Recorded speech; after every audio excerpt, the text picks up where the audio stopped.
Hi again. I'm Jim Horton, the director up at Punchbowl Cemetery. These guys usually get done and everybody goes, I don't want to talk to that guy. That's not a good thing to talk about.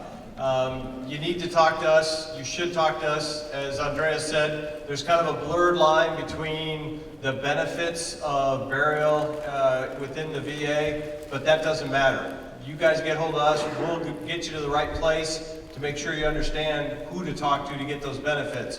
Surprisingly, within the U.S., only 10% of eligible veterans take advantage of the burial benefits that the VA guarantees. So if you have any doubt about whether or not you are eligible, the very best thing to do is to go next door to our table back here on the other side.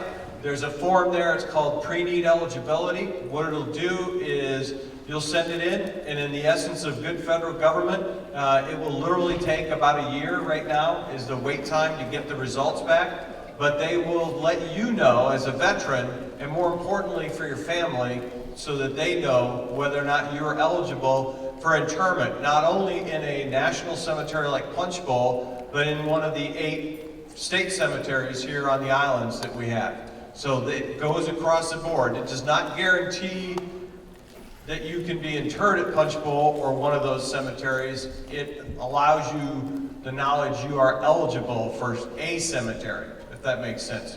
So the other thing to grab while you're over there at the table is a booklet. Since hello, welcome to the VA. The secondary booklet is Planning Your Legacy. And it's a collaborative book between the VBA and NCA. And ma'am, thank you very much for showing that off right there in the middle in the blue. So, really nice, colorful book. It looks like it's thick, but the good news is there's about half of it is forms and places for you to fill out data. And again, veterans, this is not about you. This is about your family. It's co-locating all of the information that your family needs in your transition. Sorry, we're all going to go there one of these days. We can't stop that. But it will help them know where things are, DD-214, your will, your insurance. It puts all of that information in a single place so that your family can more readily work through what is already a very stressful time in your life. Okay, so beyond that, know that the NCA, Punchbowl, if you guys have any questions, please stop by or give us a call, and we will either help you or redirect you if any questions or concerns are about state cemeteries. Like I said, there's 8 out there. Ron Hahn, who I'm not sure how he wound up not getting stuck on this panel.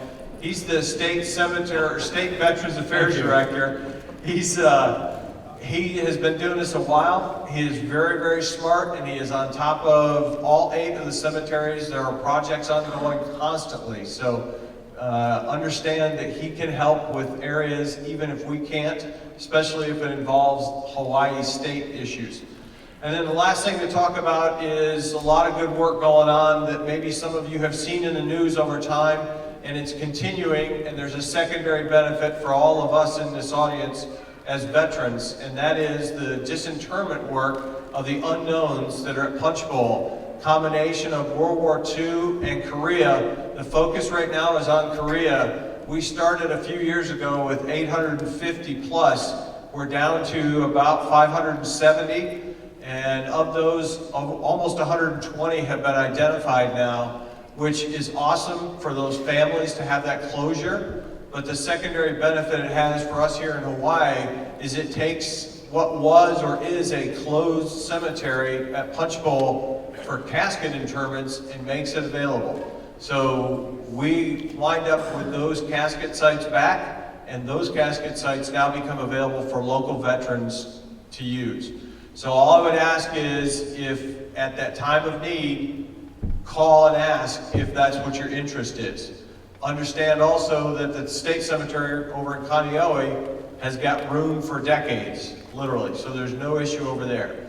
But your options for burial out there within the VA are cremation, casket. Even if a lot of people do cremation and then scatter at sea or scatter other places, there's also memorial marker options. So you've got a lot of options available.